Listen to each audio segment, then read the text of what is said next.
El 91% de las personas se dedican a realizar el sueño de otros. Los que estamos aquí hacemos parte del otro 9%. Azor Lugo hace un recorrido por historias fascinantes de personas que se atrevieron a cumplir los suyos en la era más grande del emprendimiento. Este es el 9% Podcast. La vida es ya. La invitada a este episodio de 9% Podcast es María Paula Ramos, una creadora de contenido digital que se ha encargado de dar un mensaje de sabiduría enfocado en las relaciones y formas de ver la vida en diferentes situaciones. María Paula nos cuenta cómo busca inspiración para hacer su contenido y las múltiples maneras de seguir construyendo sus sueños. También hablamos de salud mental, relaciones, influencers, eventos y mucho más. A través de esta charla, María Paula nos enseña a no tener miedo a cuestionar nuestra forma de vivir para retarnos a salir de nuestra zona de confort. Y conoceremos un poco más de su vida y aquellas otras facetas que realmente muy pocos conocen. Mi nombre es Azor Lugo y te doy la bienvenida a 9% Podcast.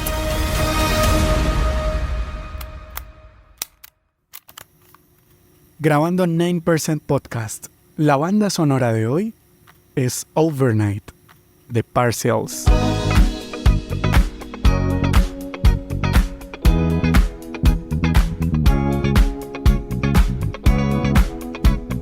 Mis queridísimos y queridísimas Niners, bienvenidos y bienvenidas. Gracias por seguir conectados con estos capítulos que estamos sacando. Quería comentarles que voy a darles la bienvenida brevemente a esta charla que tuve con María Paula Ramos. María Paula, digamos que la conocí hace relativamente poco a través de redes sociales por el contenido que hace y me pareció muy importante invitarla por una razón muy específica y es básicamente porque hoy en día ella toca un tema muy especial y muy, digamos que nicho, y este tema de las relaciones, pero a nivel de personas, no de hombres o de mujeres como tal. Y se me hizo muy interesante porque María Paula tiene una postura frente a muchas cosas que a veces puede ser incluso hasta polémica, pero de alguna manera también nos está enseñando a que este tipo de opiniones y de cosas que nosotros tenemos como seres humanos, pues al final pueden llegar a ser una herramienta que nos puede servir para seguir adelante, para seguir en nuestros aprendizajes de vida. Y esta es la razón por la que María Paula entra dentro de estas características que sé que tienen los Niners, y ella es una Niner. Así que, sin más preámbulos, mis queridísimos y queridísimas Niners, los dejo con esta gran conversación con María Paula Ramos, aquí en 9% Podcast.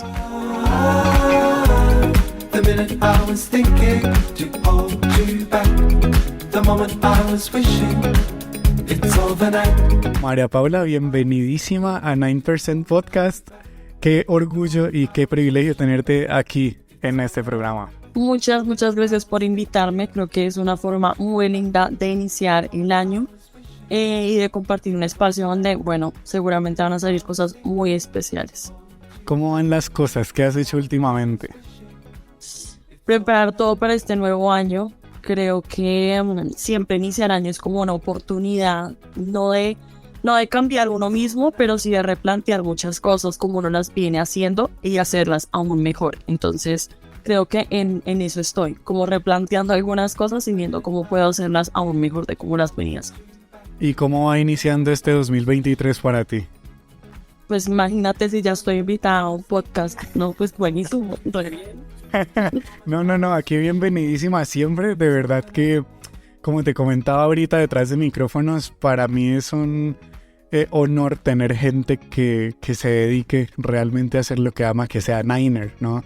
Que esa es como la filosofía y en donde gira todo esto. Porque se me hace muy importante precisamente el darse cuenta, el mirarse al espejo, el decir, oye, yo también tengo algo que decir, oye, yo también viví alguna experiencia que seguramente te puede servir a ti que estás escuchando esto, ¿no? Totalmente. Yo creo que así empezamos todas las personas que terminamos dedicando una parte o toda nuestra vida a eso que nos apasiona y eso que nos hace felices, y es como esto le puede servir a alguien más. Cuando uno pone todos esos talentos y esos dones a disposición de las personas, uno le empieza a encontrar mucho propósito para lo que uno es bueno. ¿Crees que eres de esas personas que ya encontró su propósito, lo sigue buscando? ¿Cómo te va con eso? Yo creo, desde mi punto de vista, que yo sé que es algo muy personal, que todos tenemos un propósito en la vida, y Dios nos da dones y habilidades. Y cuando nosotros empezamos a descubrir esos dones, cuando empezamos a explorarlo y lo ponemos a servicio de Él y lo que nos dejamos usar por Dios, realmente es cuando encontramos nuestro propósito. Yo creo que eso también es un proceso. No es como que uno diga, no, ya encontré lo que va a hacer el resto de mi vida y ya, hasta ahí llegué, sino que es un descubrimiento constante, y eso es lo bonito. O sea, entre tú más descubres para qué eres bueno, qué te apasiona y cómo le aporta eso que te apasiona a los demás, te sientes más realizado frente a tu propósito y lo tienes más claro. ¿Cómo se acercó María Paula a ese, esto es lo que quiero hacer? ¿A qué época nos vamos a remontar en donde tú dijiste, listo, por aquí es? Como te comentaba también detrás de micrófonos, yo estudié comunicación, y justo cuando estaba en la universidad, yo empecé a hacer videos en YouTube. Nunca tuve una audiencia grande, eso lo veía como mi mamá y eso. Pero siempre me gustó mucho ese tema, no por el tema de generar como una audiencia, yo no pensaba en una comunidad, sino de utilizar las redes sociales como un medio para expresarme, para decir lo que yo pensaba frente a diferentes temas. Y en la universidad se burlaban un montón de mí. O sea, yo entraba a una clase, y esto lo supe después, y decían, ay, ahí está la que se cree youtuber. Porque claro, o sea, yo que hacía video semanal y me veían 30 personas, pues mucha gente pensaba como tal vez que era una fracasada que estaba tratando de ser influencer o youtuber, que eso era más lo que se escuchaba en ese momento. Eh, pero bueno, a mí no me importaban porque, como te digo, era como una forma de expresarme, y después lo dejé y dije, bueno, ya igual esto me quita mucho tiempo, y durante la cuarentena lo retomé, que creo que fue un momento para muchos creadores de contenido como para encontrar ese espacio, y ese gusto otra vez por expresarse por medio de las redes sociales. Subí un video a TikTok porque precisamente no quería subirlo a Instagram, porque si ahí la gente me conoce, entonces no me quiero boletear. Ni me acuerdo qué decía en ese video, pero era una frase o algo así por el estilo de mi contenido. Y al otro día tenía 10.000 reproducciones, que yo dije, no, o sea, esto es un montón. Si yo tenía 50 seguidores, y en ese momento no tenía trabajo tampoco, entonces tenía un montón de tiempo libre, y empecé a hacer contenido, y pues el crecimiento fue impresionante. Y ya después me di cuenta como, ok, o sea, ya tengo que ponerme como seria con esto, y sacarle provecho. Entonces, pues ahí empecé ya a perseverar más, y ya después tomé la decisión también de subir en Instagram, porque todo el mundo me estaba encontrando en TikTok, entonces ya, pues... ¿Y arrancaste haciendo videos de que siempre hacía el mismo contenido o fue evolucionando, migraste? ¿Cómo fue eso? Digamos que mi contenido siempre se ha centrado en unos ejes que son como motivación, crecimiento personal, eh, y el tema de relaciones. Relaciones yo no lo resumo simplemente en relaciones amorosas, sino todo tipo de relaciones interpersonales y la relación que tienes contigo mismo. Y creo que ese es el contenido que mi audiencia más me ha pedido como durante este tiempo, más que motivación. He ido migrando más hacia ese lado, y pues me piden un montón de consejos frente a temas amorosos o temas de autoestima, de amor propio. Es un poquito de todo esto. ¿Por qué hacerlo? ¿Por qué hacer ese contenido? Que cuando dijiste, listo, voy a sentarme a hacer contenido, ¿qué querías causar? ¿Qué querías buscar, pues, haciendo ese contenido?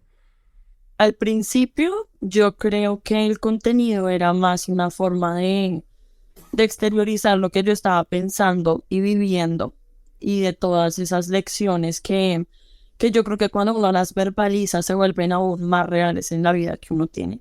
pero el ver que eso que yo me estaba diciendo a mí misma o que era importante para mí, también fue importante para otras personas, también ayudó a alguien, fue lo que me empezó a motivar como pues a ponerme más seria con el tema, a investigar aún más, a seguir creciendo. Y ya es ver el impacto que puedo generar, o sea, los mensajes que me llegan, las personas que realmente me dicen como tú me has acompañado por procesos muy difíciles en mi vida, y siento como si me conocieras y no tienes idea de cómo me llamo, eso llena un montón, porque no es ya algo egoísta, no es por seguidores, no es por que la gente me conozca, sino simplemente el poder impactar a las personas de una forma positiva. Y de hecho, tengo como un lema y es como, te digo las cosas que me hubiera gustado saber en algún momento, porque creo que todos pasamos por una tusa, todos pasamos por un momento donde nos sentimos mal con nuestro aspecto físico o que pensamos que no somos suficientes en algún área de nuestras vidas y no estamos solos. Entonces, qué mejor que encontrar un mensaje que motive y que venga desde un lugar real, que para mí esa palabra es como súper importante, que es algo auténtico y es desde una vivencia y no es como una positividad tóxica donde te están vendiendo que todo es perfecto, que todo es un mindset y que solo tienes que cambiar tus pensamientos y tu vida ya va a estar perfecta, sino es el proceso y en el proceso no tenemos que estar solos. Entonces, de ahí sale mi contenido. Hay una historia alrededor de esto también porque muchas veces yo me he encontrado en esa situación también de querer ayudar. De hecho, han salido más proyectos simplemente por decir, oye, puedo ayudarte en tal cosa, ¿no? Y el ayudar de alguna manera se convierte también en esa bandera que muchas personas tenemos de ir y decirle a alguien, oye, si no tienes con quién contar, pues contar conmigo. ¿Y cuándo empezaste a ver tú la primera persona que se te acercó a pedirte algún consejo, como me decías ahorita? ¿Cuándo fue, o lo que tú recuerdes, ese primer consejo que te pidieron? ¿Quién fue y qué te pidió? Mira que no recuerdo muy bien, la verdad, para serte honesta, porque cuando empecé a hacer pues el contenido en TikTok me empezaron a llegar muchos mensajes y digamos que el año pasado sí me demoraba a veces 2 horas diarias respondiendo mensajes de personas que me escribían con sus historias, pero yo creo que un momento que me impactó aún más que eso fue cuando me empezaron a escribir personas que yo conocía como en mi día a día o personas de mi universidad con las que yo tal vez había tratado o estaba en un trabajo, pero no eran mis amigos, pidiéndome consejos o diciéndome como, wow, o sea, en verdad, gracias por lo que estás haciendo. Y tal vez aunque no tuvimos una relación muy cercana, o sea, me impacta todo lo que estás subiendo. ¿Y por qué me impactó más ese tipo de mensajes? Porque parten del ser auténtico. Digamos que muchas veces hay personas que tratan de mostrar algo en redes sociales que no tienen en su vida, que no están viviendo, que no es realmente como ellos son o como piensan. Entonces, comentarios de personas que sí te vieron en otro momento de tu vida reflejan como realmente que lo estás haciendo bien, que estás siendo auténtico contigo y tan auténtico contigo que está impactando a otras personas. Y para mí eso me impactó mucho, o sea, yo decía como, pues nada, yo pensé que, o sea, mucha gente a mí me dejó de seguir cuando empecé a subir este tipo de contenido, normal, porque este contenido no es para todo el mundo, pero cuando se acercan personas y te dicen, o sea, no me impactaste en el pasado, pero ahora que no compartimos absolutamente nada, quiero decirte que me has ayudado, no sé cómo describirlo, pero sí es. Bueno, o sea, me parece súper bueno porque efectivamente se va cumpliendo como esa pequeña ley de que ayudar de alguna manera funciona, ¿no? Y sirve. Y yéndonos un poco más hacia ese momento en donde ya, digamos que despegaste y dijiste, bueno, listo, aquí ya hay un contenido, hay una audiencia. ¿Cuándo viste tú que realmente eso empezó a hacer algo como que dijiste, me lo voy a tomar más en serio? Porque entiendo que al principio era más como que listo, no tengo trabajo, vamos a hacer contenido, vamos a hablar de esto, se empieza a acercar gente, pero cuando dices tú, uy, no, esto ya se Ya es en serio. Te voy a responder esa pregunta con dos partes y creo que siempre que me decían ya como mis amigos, como molestándome, como, ay, ahora eres una influencer, a mí me da mucha rabia. Porque yo nunca quise ser influencer. Me parece que es un término que tal vez ha sido como muy mal usado. Y yo decía, no, yo soy creadora de contenido. Yo, pues, hago contenido en internet y ya. Entonces yo lo veía así, simplemente como cuando yo quiero, subo algo y listo. Pero no es como que tenga que generar contenido ni nada, ni es mi trabajo. Es algo que me gusta hacer y ya. Pero recuerdo un día que salí y estaba caminando con mi mejor amiga y se acercó una señora. O sea, había una señora que estaba que me miraba y yo decía, pues más raro. Entonces mi amiga fue a preguntar algo adentro de un almacén y mientras ella estaba adentro, una señora se acercó y me dijo como, tú eres María Paula. Y yo soy María Paula. Y entonces me dijo, no, es que yo te sigo, no sé qué. Bueno, y yo dije, wow, o sea, qué impactante, porque no es, por ejemplo, una niña, es una señora que me sigue, que está pendiente de lo que subo y me decía, sí, yo siempre te respondo tus historias y no sé qué. Yo decía, uno no es consciente del impacto que uno está generando. O sea, cuando uno está detrás de la pantalla, uno simplemente dice lo que piensa, pero tú no estás viendo el montón de personas o el montón de reacciones que eso que estás subiendo está teniendo. Tú no alcanzas a medir el impacto y eso no se refleja ni siquiera en los números que están en redes. O sea, si tú impactas la vida o la mentalidad de una persona, tú no alcanzas a medir el alcance que eso tiene. Entonces, eso me empezó a dar muchas vueltas y también que marcas empezaran como a buscarme a trabajar conmigo y yo decía, ¿marcas? Pues yo no tengo tantos seguidores. Entonces, creo que uno siempre tiende como a menospreciar lo que uno está haciendo o no darle el valor que otras personas sí ven en eso. Entonces, ya cuando dije, no, si otras personas lo están valorando, yo, ¿por qué no estoy dándole el valor que tiene? Y él también entender que es algo que la gente necesita, digamos que no es contenido de entretenimiento, es contenido educativo, es contenido que aporta a tu crecimiento y que es necesario. Entonces, ahí fue cuando yo dije, me tengo que tomar esto en serio, porque si las personas me están tomando en serio, yo ¿por qué no voy a tomarme en serio? Y ahí empecé a ser más juiciosa, empecé a hacer un cronograma, empecé a hacer, bueno, necesito realmente grabar más contenido dirigido hacia esto, empecé a interactuar más con las personas que me seguían. También tengo otra cuenta donde subo solo frases, entonces empecé a tener más juiciosa de esa cuenta y también, pues, también creció un montón. Y ya, eso es como uno también tiene que tomarse en serio si las otras personas están valorando tu trabajo. ¿Por qué hoy en día sientes que no se valora tanto el término del ser influencer, como decías ahorita? Porque veo que muchas personas dicen, no, yo soy creador de contenido, pero no me llames influencer, ¿por qué no? ¿Cómo ves tú ese mundo ahora en un mar de tanta creación de contenido también, en donde buscas lo que sea y ya está? ¿Cómo ves tú toda esa movida de los influencers versus creadores de contenido? Yo creo que el término influencer no está mal, simplemente es la connotación que se le ha dado y uno pues se permea de esa connotación, entonces uno también lo ve como algo negativo.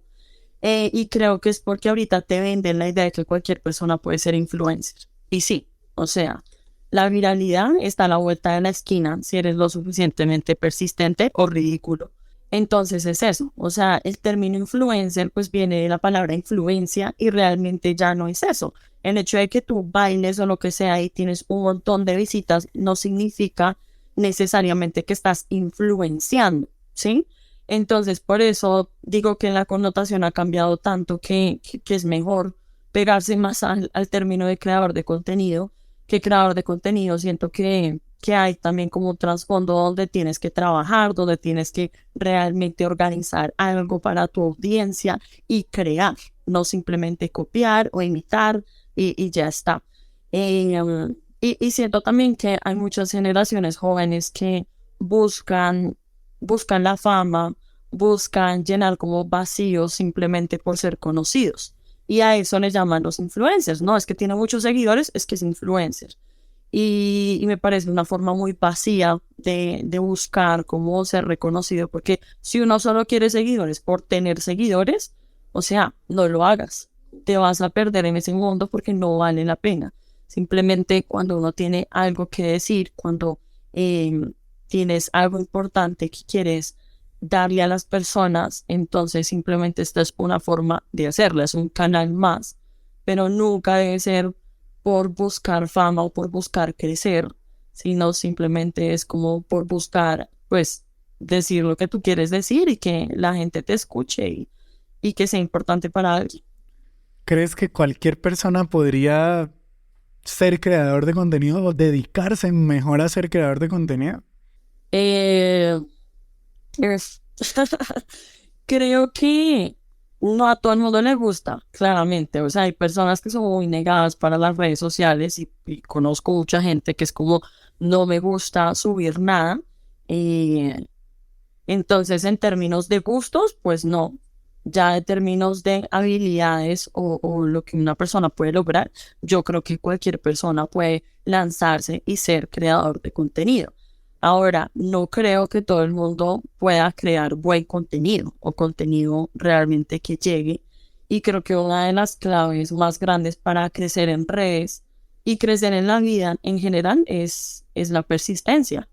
Es uno seguir y hay días malos y hay días donde a uno no le va tan bien como a otros y uno no entiende por qué, o hay días que uno no tiene ganas, pero pues es seguir haciéndolo, o sea, es seguir y seguir porque a alguien le va a llegar. Y cuando tú tienes una motivación de fondo que es ayudar a los demás, entonces el tener views deja de ser algo tan importante, porque es como, bueno, yo estoy haciendo esto para que le llegue a la persona que le tiene que llegar, como honestamente. Entonces ya es como, pues qué mal que no le fue tan bien a este video, pero ese no es mi motivación primordial. Entonces cuando tú tienes una motivación de fondo, más allá de crecer y de ser influencer o creador de contenido, es cuando sí puedes generar un impacto real y ser un buen creador de contenido.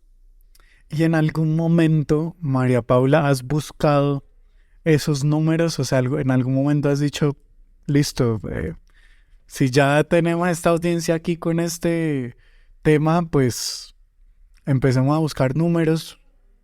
¿Lo has hecho? O sea, ¿lo ves como ya un tema numérico? Yo ¿O creo que te es inclinas inevitable. más hacia el lado pasional de lo que te gusta hacer? Es inevitable, uno no puede romantizar todo en la vida, es inevitable, uno sí cae en esa tendencia, sobre todo cuando tienes contenido que de repente le va muy bien y después dices, bueno, ¿y qué le pasó a esto? O cuando trabajas con marcas que te piden estadísticas, pues uno también tiene que ser muy cuidadoso con eso. Y sí es cierto que hay una estrategia y sí es cierto que hay unos horarios donde uno pues le va mejor subiendo su contenido. Entonces digamos que es algo inevitable. Pero no debería ser como la única motivación. Si esa es la única motivación, uno en algún momento se va a rendir, porque es que no es algo que vaya en incremento todo el tiempo. Entonces, pues sí he caído en eso y a veces es como replantearme, es como, bueno, yo sé que tal vez no es mi momento de mayor viralidad o lo que sea, pero eso no determina que no estoy haciendo las cosas bien, o más bien me muestra que mi motivación tiene que ser más allá de que le fue bien o no le fue bien a un video. ¿Se busca también de alguna manera que el contenido siempre sea viral? Mm, Hay contenido que no siempre va a ser viral. Hay contenido que es como dirigido a esa audiencia que ya lleva como una trayectoria más larga contigo y que quiere profundizar en ciertos temas. La viralidad a veces es muy superficial. Yo me he dado cuenta que muchos videos que son virales son los que son más corticos y los que menos profundidad tienen. Pero hay esa frase que dice como que es un mar de grande pero con 1 centímetro de contenido. Pues nada, así a veces es la viralidad, entonces a la gente le gusta como esa prueba de algo muy bueno, pero ya cuando uno profundiza, muchas personas se desconectan completamente. Entonces creo que también es una mezcla de las dos cosas, de poder atraer a nueva audiencia que tal vez le va a servir tu contenido, pero tú no te puedes basar en solo, bueno, que todos mis videos sean virales porque a lo mejor vas a perder tu esencia. ¿Qué ha sido lo más difícil para ti de ese camino de crear contenido, de seguramente de ser constante, de hacer lo que estás haciendo ahorita? El darme cuenta que aún haciendo lo que me gusta y creciendo y teniendo muy buenos días, eso no significa que dejo de tener malos días. Y creo que ese es un concepto que se ha vendido mucho en la sociedad, de que cuando alcances cierto objetivo, dejas de tener malos días, dejas de tener como pensamientos negativos o dejas de tener dificultades en otros aspectos de tu vida, y no es así. Las personas idealizan mucho lo que ven en redes sociales porque ven una faceta de lo que tú eres, pero el todo es un mar completo, mucho más profundo que eso. Entonces creo que a veces eso es difícil, como reconciliarse con la idea de que no todo es bueno, aunque tú estés haciendo lo que te hace feliz. Siempre hay nuevos retos, siempre hay nuevas cosas que no te van a gustar, siempre hay días donde te levantas y aunque ames lo que hagas, no vas a tener ganas de hacerlo, y que está bien, que también valen esos días. ¿Qué tanto realmente se ha romantizado ese tema?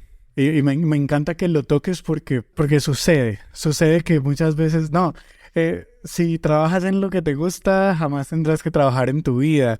Y varias frases por el estilo que hay por ahí que realmente de alguna manera se romantizan, pero como tú lo dices, no suceden, ¿no? Como que no están tan presentes en ese día a día, y que así como tú dices, el dedicarse uno a eso que le guste, pues también genera estrés, también genera un montón de cosas que no son tan chéveres, pero que al final, en algunos casos, se terminan convirtiendo en tu pan de cada día, ¿no? Ujú. Yo creo que igual el crecimiento siempre tiene que ser constante, y eso te humaniza también, te hace ver que tú también no eres perfecto, que tú también tienes que seguir trabajando en muchas áreas de tu vida. Y que aún, por ejemplo, algo que para mí también ha sido un aprendizaje es como hay muchas áreas de mi vida que yo sigo trabajando, y eso no significa que no pueda hablar con autoridad en el tema frente a eso. O sea, el hecho de que yo esté en un proceso de crecimiento no significa que no pueda ayudar o animar a otros a hacerlo, y hacerlo de una forma genuina, hacerlo de una forma como práctica también. Entonces creo que por eso es tan importante, o sea, por eso mi cuenta se llama mpr.real, porque para mí ese es como el ancla, o sea, el mantenernos genuinos con nosotros mismos y el seguir creciendo en mejorar nuestra relación con nosotros mismos, con nuestro trabajo, con nuestra apariencia, con nuestras relaciones. Y eso, pues, no es un momento donde uno diga, bueno, ya, o sea, ya hice el checklist, ya cumplí con todo lo que quería, crecer en amor propio y ya. Sino que siempre vas a encontrar un área que todavía te falta trabajar. Y te pones en situaciones nuevas y encuentras más áreas que necesitas seguir trabajando y creciendo. Y aún así, eso no te hace una persona menos valiosa o menos capaz frente a esos retos que tienes, como lo es para mí, pues hablarle a mi audiencia de todos estos temas. ¿Qué has aprendido de ti misma en este tiempo? ¿Cuánto tiempo llevas creando contenido? A ver, ¿serían qué? Como 2 años, 3 años, ya como en esta tanda juiciosa, Ujú. no contando YouTube, porque fue la pausa. Sí, como 2 años y medio, pensaría yo. Tengo que hacer cuentas, pero sí, más o menos. ¿Y qué has aprendido? ¿Qué te ha enseñado a ti la vida de todos estos dos y medio años que llevas haciendo este tipo de contenido? ¿Cómo has autoaprendido?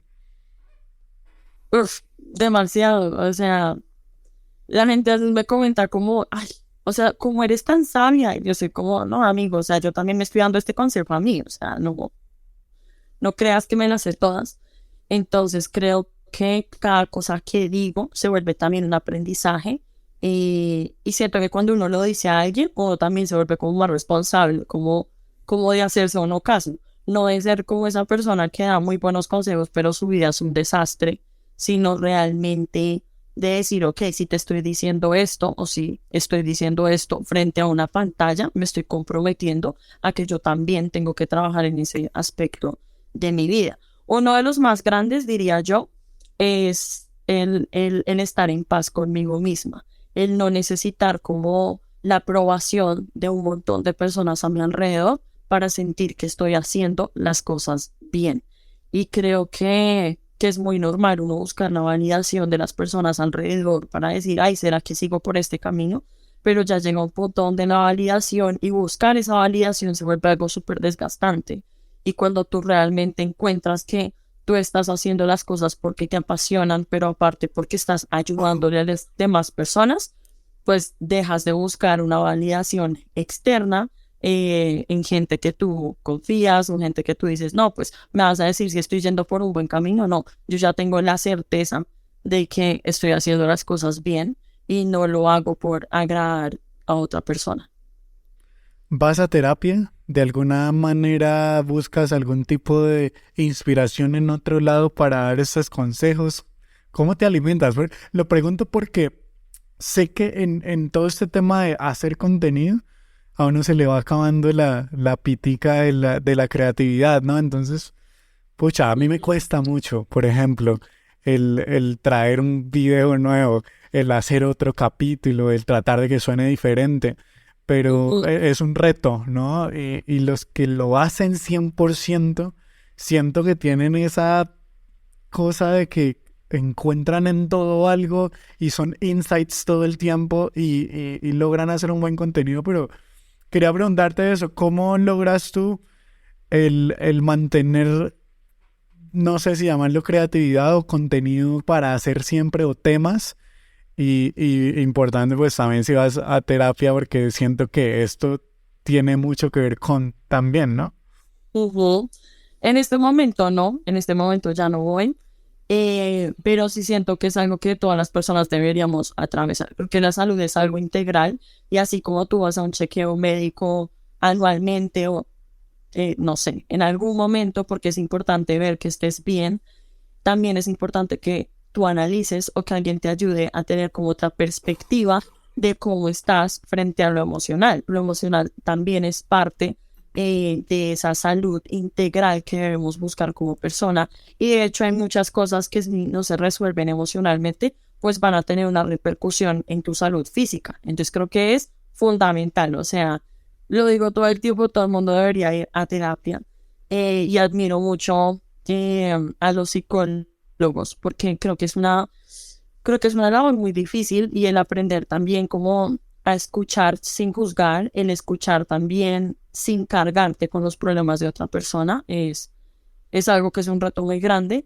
Y frente a tu otra pregunta de cómo genero contenido y cómo estoy con nuevas ideas, yo nunca he tenido problemas generando contenido. O sea, a mí de verdad que no me pasa eso de que yo digo, en verdad me siento un día y no sé qué grabar. No, porque mi cabeza va a mil y esto es un arma de doble filo porque soy una persona que yo digo que uno de mis peores defectos es que soy supremamente overthinker, entonces lo sobrepienso todo, eso me genera un montón de ansiedad y pues claro, tengo herramientas como para gestionarlo, pero es un problema, pero también es una ventaja porque siempre estoy pensando algo y pues en mi caso es frente a la salud mental, frente a la salud emocional. Entonces, a mí me pasa que yo veo una película y a mí ya se me ocurren ideas para contenido.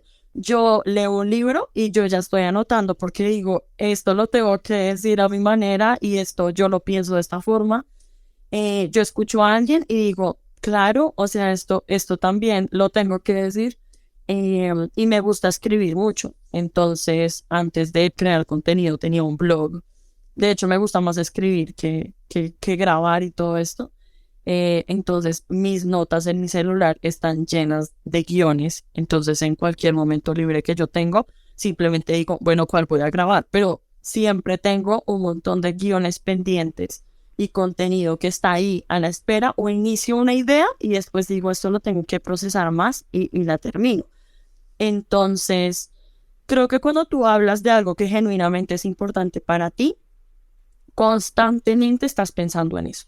No importa lo que estés haciendo, estás generando ideas inconsciente o conscientemente frente a lo que tú estás haciendo. Entonces, a mí me sirvió empezarlo a escribir, porque antes lo pensaba y después yo tenía una idea buenísima, pero se me olvidó. Entonces, ahora como lo escribo todo, pues es lo que te digo, no tengo problema generando contenido. A veces me cuesta más, es como los formatos, como quiero que sea más dinámico, quiero que mis videos no sean simplemente yo hablando, como, bueno, les voy a decir, no sé, red flags en una amistad o lo que sea, sino algo más dinámico. Entonces, ahí es donde encuentro el reto realmente para mí, como que no quede como en el mismo formato, que no se vuelva algo aburrido para las personas. ¿Cómo te preparas para un video? ¿Tienes este montón de guiones o libretos en tus notas? ¿Y cómo de ahí pasa a cristalizarse? ¿Cuál es ese proceso que sigue hasta que sale un producto final? Lo podría vender como algo mucho más romántico de lo que es, pero lo voy a decir como es. Cuando estoy arreglada, aprovecho. Voy a salir, voy a grabar antes, entonces me voy a arreglar media hora antes para poder grabar al menos 2 videos. O vuelvo y digo, bueno, todavía no tengo sueño, pues voy a grabar. Entonces, siento que busco los espacios. Y eso es como todo, o sea, si uno busca excusas, uno nunca tiene tiempo para nada. Pero lo que te digo, o sea, yo busco el espaciecito y no es como que yo diga, no, yo grabo una vez a la semana todos mis videos, tengo una rutina de amor propio antes para poder conectarme, no, nada, o sea, simplemente voy escribiendo y digo, ok, yo creo que, bueno, frente a los temas que he tratado antes, este es un video pertinente ahora, grabo, ya, así. Y muchas veces me pasa que pienso algo y digo, como no, esto lo tengo que grabar ya. Y son los videos que a veces hasta mejor me van, porque son los que menos he procesado, pero salen como de forma tan auténtica que conectan más con las personas. Entonces, no, nada, busco el espacio y grabo y ya. Eso es todo. Esa es toda mi rutina de cómo cristalizo mi contenido. No, me gusta incluso ese término que acabaste de usar de como de ser genuino, ¿no? Siento que hoy en día pesa mucho en el tema de crear contenido, precisamente, ¿no? ¿Cómo has llevado? ¿Tú has tenido haters también con este tema de Claro. ¿Cómo lo has vivido tú? La mayoría de mis haters son hombres. O sea, es chistoso porque las mujeres casi siempre me dicen cosas muy bonitas. A veces digamos que hablo mucho sobre tener estándares altos, sobre ser personas de valor. Y digo personas porque se ha vendido esta idea de como si fuera una competencia de hombres de valor, mujeres de valor. No, personas con un valor que sabemos reconocerlo y por eso exigimos mucho, porque somos mucho. Fin.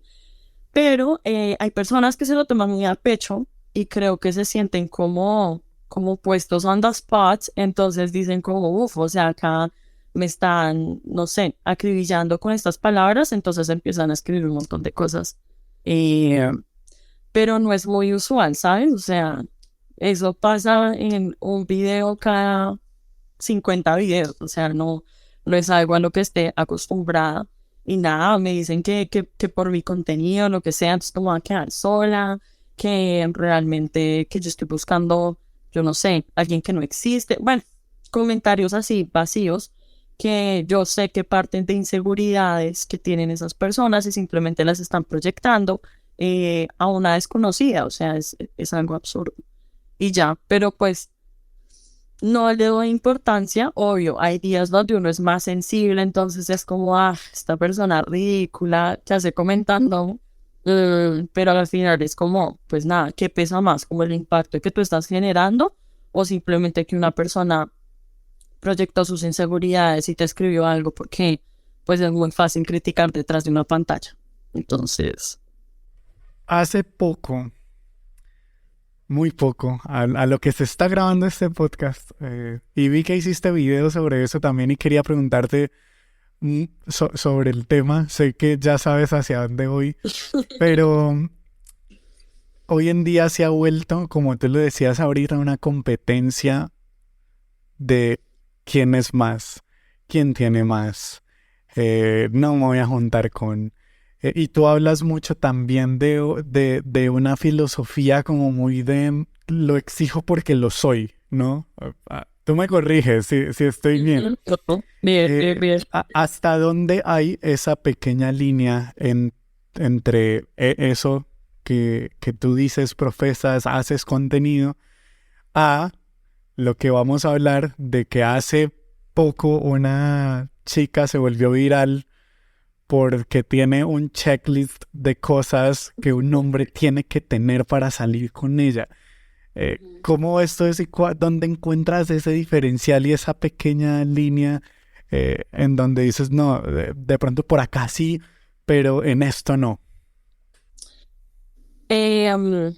Bueno, yo le hice una video respuesta justo a esta persona y creo que al principio ni la iba a hacer porque es que mucha gente le estaba respondiendo. Entonces yo dije, pues, no sé, en alguno de esos videos seguramente van a decir lo que yo estoy pensando, pero no encontré genuinamente lo que yo pensaba frente al tema. Entonces, pues, terminé grabándole una respuesta. Y algo que a mí me parece muy importante es que cuando criticamos o cuando opinamos de las opiniones o posiciones de otra persona, pues es importante focalizarnos en eso, en sus argumentos, independientemente de cómo se ve, de cómo lo dijo, porque si no se vuelven falacias tus argumentos, porque no estás atacando el argumento, sino la persona que lo está diciendo.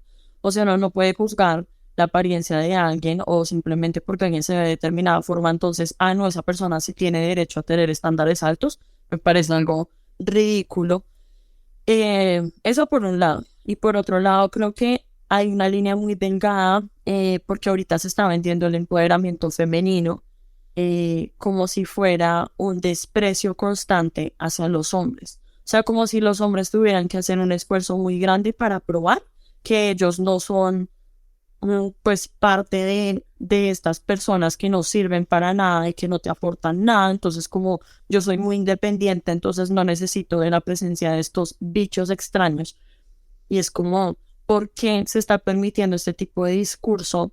Si fue al revés, ahí sí se criticaría un montón, que son los machistas, que no sé qué, pero como son las mujeres las que están diciendo esto, no, ahí sí tienen toda la razón. Entonces, creo que cuando sientes la necesidad de despreciar a otra persona, independientemente de su género o de su apariencia o de lo que esté diciendo, para tú sentir que tienes razón, no está bien lo que estás haciendo. O sea, no tiene peso tu argumento y no está bien tu filosofía, porque tienes que despreciar a alguien para tú sentirte valioso. Y creo que ahí está el punto. Ese es el punto. O sea, no es criticar a los hombres, no es criticar sí, a los hombres, porque estamos hablando de eso, sino es criticar ciertas actitudes, es criticar ciertos comportamientos que tal vez se han normalizado, pero si somos capaces de criticar lo que los hombres hacen, pues también deberíamos criticar la mentalidad y las cosas que no estamos haciendo bien como mujeres. Y ahí es el punto que muchas mujeres tal vez no aceptan, que están dispuestas a apuntar y apuntar y apuntar y exigir y exigir y exigir, pero internamente no hay un trabajo y creo que sí parte de muchas inseguridades que ellas mismas tienen. ¿Cómo es tu perspectiva, visión frente a esa figura masculina que ha estado tan desdibujada, ¿no? Sobre todo en un país como el nuestro, como Colombia, que es tan desigual y que hay tantas cosas a nivel social y antropológico que uno dice, pucha, pero es que es difícil. ¿Cómo no vamos a tener gente opinando así si es que lo merecemos de alguna manera también, ¿no? Pero ¿cómo ves tú ese camino en el que hay mucha gente y uno empieza a decantar esas que de pronto sirven para lo que yo necesito o de pronto no, o cómo podemos ayudarle a estos otros a que, oigan, tengan un poquito más de conciencia sobre esto que se está hablando. Yo creo que los hombres tienen un reto muy grande que muchas personas no han tenido en cuenta, y es el desdibujar toda esta concepción de lo que es masculinidad. Y creo que es muy difícil para los hombres hacer eso, porque no es solo que ellos mismos logren cuestionarse, sino que al hacerlo no se sientan pues como incómodos o intimidados por el entorno donde están viviendo, o cuestionados, ¿cómo será que lo estoy haciendo bien? Porque hay demasiados prejuicios alrededor de eso. Justo hablaba de eso con unas amigas en esta semana, y es que es muy difícil encontrar un hombre en general con inteligencia emocional, porque se ha vendido la idea de que las mujeres son las emocionales y ya, y que así debe ser. Pero es que los hombres también tienen emociones, simplemente que se les vendió la idea de que ellos no podían gestionar las emociones de una manera saludable, de que ellos no podían mostrarse vulnerables porque eso era debilidad. El famoso no llore, los hombres no lloran, eso es para niñas, eso no es para niños, ¿no? Como que siempre estuvo eso inculcado ahí. Total, entonces creo que se subestima ese reto tan grande que tienen los hombres. O sea, eso es muy difícil ir contracorriente y no sentirte como diferente al respecto, porque lo sé por personas que me lo han dicho cercanas, que me dicen, es que cuando yo empiezo a hablar de emociones con mis amigos, me miran raro, que es como madure, o sea, estamos hablando de fútbol, estamos hablando de viejas, o sea, qué emociones. Y para las mujeres es mucho más normal, uno constantemente está hablando de emociones y uno no cuestiona a sus amigas cuando te vienen llorando, cuando te dicen que están sufriendo por X, Y, pero cuando un hombre lo hace, ahí sí es raro, ahí sí uno dice, uy, pero es que man, ¿qué? O sea, está demasiado conectado con sus emociones para ser masculino.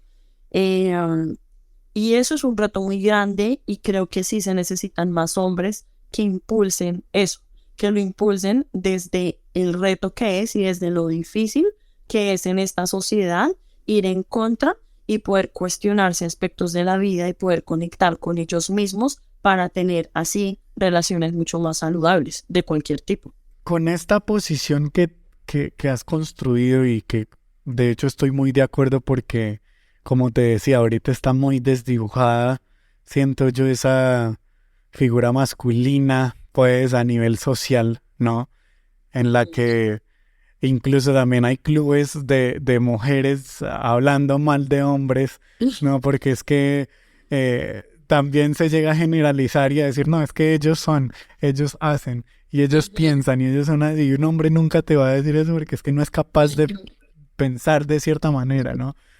¿Cuándo has encontrado o has encontrado de pronto algún punto en el que de pronto tu visión se haya de alguna manera neutralizado o tener una posición neutra? Me refiero frente a eso, a como tú lo decías ahorita, no es que no son hombres o mujeres, son personas, ¿no? ¿Existe algo de eso a nivel como de esta ideología de pensar en las relaciones que hace parte de tu contenido? Yo creo que siempre lo he visto, lo que pasa es que siempre lo he como expresado, pero las personas tienen una forma de entender lo que ellas quieren entender. Y si tú revisas mi contenido, yo hablo mucho, por ejemplo, de personas que no te convienen. Yo no hablo como el hombre que no te conviene, porque digo, es que los hombres también, qué bonito que un hombre se identifique con mi contenido, porque un hombre también le da tusa, porque un hombre también dice como, oiga, estoy rodeado muy mal y tengo muy malas amistades, y tengo red flags en mis amistades, porque no es contenido para mujeres. Claro, mi audiencia es muy femenina, pero yo sí me mantengo muy neutral en ese sentido. Y hablo, y algo que sí digo todo el tiempo es que en cuestión de estándares, esto no es una cuestión de género. No es que las mujeres tienen que tener estándares altos, es que las personas deberíamos tener estándares altos. Las personas deberían tener claro cuáles son sus no negociables. Y eso también hay que inculcárselo a los hombres. Qué bueno que los hombres tengan claro qué es lo que no quieren en una relación. Entonces, bajo ese pensamiento, claro, el discurso siempre ha sido muy neutro, pero ¿quién lo recibe mucho más? Las mujeres. Y cuando un hombre ve este tipo de videos o de contenido, dice, ah, no, esto es para mujeres. Pero no, realmente nunca lo ha sido. Es simplemente para personas que quieren conectar con sus emociones, que quieren realmente crecer en su inteligencia emocional y que quieren incrementar como el nivel de profundidad en sus relaciones, que ahora es tan superficial. Definitivamente. O sea, yo creo que pasa y es muy importante eso que haces y cómo te refieres al resto de personas, que finalmente somos personas, ¿no? Por ahí dice alguna canción que nadie se lleva nada a la tumba, ¿no? Y realmente lo que nos terminamos llevando, si nos lleváramos algo, es esos recuerdos, es esa esencia de esa persona que en algún momento te dijo algo que necesitabas, ¿no? Y no tanto ese dinero que tenías en la cuenta. Siento que eso es bien importante resaltarlo porque, como lo hablábamos al principio, ayuda, ¿no? Ahí venimos entonces a hablar de cómo ayuda este contenido a las otras personas. Quería preguntarte, bueno, ¿cuándo se empezaron a acercar las marcas? ¿Cuándo fue ese primer momento? Listo, tú estabas haciendo contenido feliz. ¿Cuándo fue la primera vez que se te acercó una marca a decir, oye, colaboremos, hagamos algo? En fin, ¿cómo fue eso? La primera marca. Uf. Tampoco me acuerdo cuál fue la primera marca. Me acuerdo que al principio me llegaban como muchos mensajes como para trabajar con marcas y eso. Y yo decía como, no entiendo. O sea, mi contenido no es como de Get Ready With Me, como el lifestyle, sino todo es muy emocional. Entonces digamos que eso es, en esos términos de trabajar con marcas es más difícil de monetizar. Entonces yo decía, no entiendo por qué me están contactando, y muchas no las respondía, que yo decía, pues, ¿para qué? Es que no me acuerdo cuándo fue la primera. Me acuerdo que ya cuando empecé a responder los mensajes, me empezaron a llegar muchos productos. Y tenía un montón de bolsas en mi casa, como de que los shampoos, que los no sé qué, que bueno, un montón de cosas. Y yo decía, yo nunca me imaginé que me fueran a llegar tantas cosas. O sea, como de verdad que las marcas utilizan y se apalancan mucho de las redes sociales y que ven el impacto que uno está generando y que como uno es una voz, pues a esa voz le creen. Entonces, pues te regalamos esto para que tú puedas hacer un review y puedas pues darlo a conocer a tu audiencia. Entonces, no sé en qué momento, creo que fue cuando se empezó a levantar todo el tema de la cuarentena, porque antes eso estaba muy cerrado. Me empezaron también a invitar a muchos eventos de influencers que yo nunca había pues estado en esos ambientes, entonces para mí era un poco raro. ¿Y qué tal esa experiencia de los eventos de influencers? Voy a confesar algo. Ajá. Los odio. ¿Por qué? Porque siento que yo tengo como un estilo diferente a la mayoría de creadores de contenido y yo respeto como ellos cómo hacen su contenido y todo, pero yo me alejo del drama. A mí no me gusta estar involucrada en ese tipo de cosas. Hay marcas o hay cosas que yo simplemente no promociono porque pues van como en contra de principios que tengo. Entonces a veces no conecto muy bien con las personas, precisamente por eso. Entonces, ¿qué pasa? Claro, me disfruto un ratico, pero ya después quiero salir corriendo. Es como no me hallo con pues ese tipo de personas, generalmente, sin juzgarlos. Entonces está bien un ratico, pero ese mundo a mí no me parece tan atractivo. O sea, me da flojera. Y prefiero irme a una fiesta con mis amigos hasta una fiesta de influencers donde todos están tomando fotos y grabando TikToks. Y uno no puede pasar por ningún lado porque piensa que también lo van a grabar y... No, entonces no eres tan de fiestas o ambientes de influencers. No soy tan de ambientes de influencers. ¿De fiestas sí? Pero sí, no. Siento que se vuelve algo muy superficial también. Y también, pues las personas que tienen que ir están en modo superficial. Modo supervivencia, modo necesito hacer relaciones que me ayuden a crecer en contenido. entonces no se vuelve algo genuino y simplemente es como, bueno, estamos en una colaboración, entonces empiezan a bailar acá, entonces siento que es demasiado superficial y uno no puede conectar de una forma genuina con las personas por lo que son, más allá de por lo que representan como figuras públicas. Y eso no, pues no me llena a mí. Entonces, no soy muy de frecuentar ese tipo de espacios. De vez en cuando. Antes de empezar a grabar, yo te contaba sobre los Niners, que así llamamos aquí a la audiencia, pero que finalmente terminan representando ese 9% de personas real que en el mundo de alguna manera se dedica a lo que ama hacer y que es Niner y que entra en ese porcentaje de gente que se levanta todos los días a darle a lo que ama, a lo que le gusta. ¿Por qué crees tú, si lo crees, que es importante ser Niner? Creo que llega un punto en la vida donde te das cuenta que si has invertido toda tu vida para trabajar por alguien más, o como tú mismo lo decías, para trabajar por los sueños de alguien más, te das cuenta que ningún montón de dinero va a reemplazar ese dinero, ese tiempo invertido que tú le diste a otra persona, que tú le diste a un trabajo. Y eso de cierta forma, aunque uno no sea consciente en el momento, te aleja de lo que tú estás llamado a hacer, porque empiezas a moldarte a lo que te están pidiendo en un trabajo o en un espacio y dejas de como que apagas tu voz, como que apagas todas esas habilidades, como que apagas esas pasiones y las dejas para después. Y creo que el problema de muchas personas, de por qué no logran como realmente empezar a hacer eso que les apasiona, es porque dejan para después. Y terminan dejándose para después ellos mismos.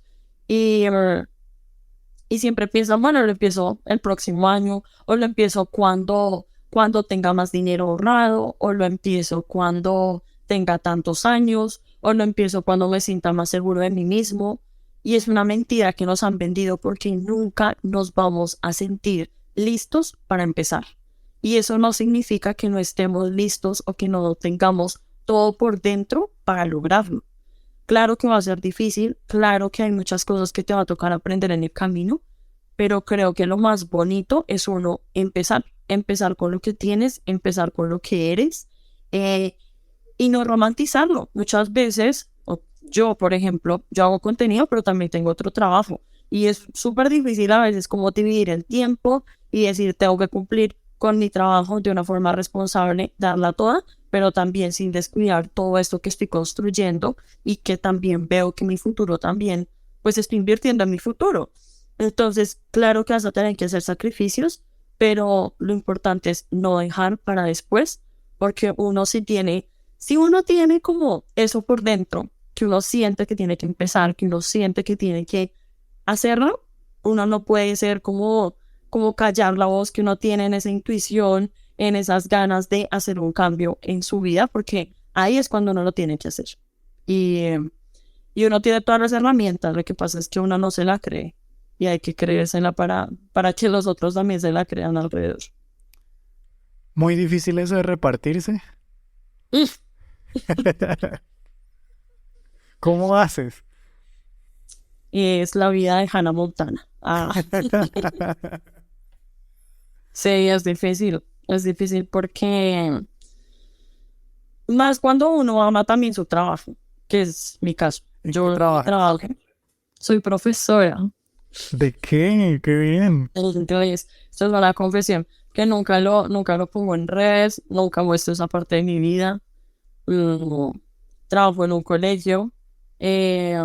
Todos allá saben lo que yo hago, pero la gente normalmente en redes sociales no sabe que detrás de María Paula grabando consejos y María Paula yendo a la peluquería, también está María Paula dando clase. Entonces, sí, es difícil. ¿Qué? ¿Con Es niños? difícil, pero me gusta. ¿Le dictas clases a niños? ¿Cómo funciona el tema ahí? Y doy clases en bachillerato. Uf, pesado. ¿Qué cursos? Es de 8º, 9º, 10º y 11º. Uy, Dios, las edades más duras, ¿no? Pero mira que normalmente esa es la respuesta cuando las personas saben, pues, lo que hago en mi trabajo. Pero me encantan esas edades. Sí. Me fascinan. Porque fueron mis edades más difíciles. Cuando peor la pasé, fue en esas edades. Entonces, conecto muy bien también con ellos. Porque me acuerdo muy bien de cómo me sentía yo cuando estaba en esa edad. Vaya, pues, interesante. María Paula, ¿cuál es tu legado para 9% Podcast? ¿Qué es eso que tú dices cuando escuchen este capítulo? Yo quiero que se lleven esto en su corazón, en su cabeza, en donde sea, que digan, este es mi legado. ¿Cuál es tu legado para 9% Podcast? Yo creo que sería el no tener miedo a cuestionar nuestra forma de vivir para retarnos a salir de nuestra zona de confort. Porque siempre van a haber frutos positivos cuando salimos de nuestra zona de confort. Cuando no nos dejamos para después. Y empezando el año, creo que es una buena excusa para que esa sea una buena meta. El no dejarnos para después. El no hacer caso omiso a nuestros sueños. El no seguir posponiendo esas metas que queremos realizar. Y el empezar a priorizar nuestro bienestar en todo sentido. Bueno, Paula, muchas gracias por estar en 9% Podcast. A ti por la invitación y nada, creo que fue una charla muy enriquecedora. Para mí lo fue, espero y sé que también para ustedes, mis queridos Niners. Muchísimas gracias por llegar hasta el final de este capítulo. Espero sigan aquí conectadísimos con 9% Podcast porque vienen más capítulos, vienen más cosas chéveres. Este 2023 está cargado de muchísimas buenas cosas que quiero que ustedes sean testigos. Y pues bueno, nada, los dejamos, nos vemos en el siguiente capítulo. Gracias por llegar al final de este capítulo. Recuerda que en cualquier momento podemos ser agentes de inspiración para alguien. Te esperamos en un próximo capítulo de 9% Podcast.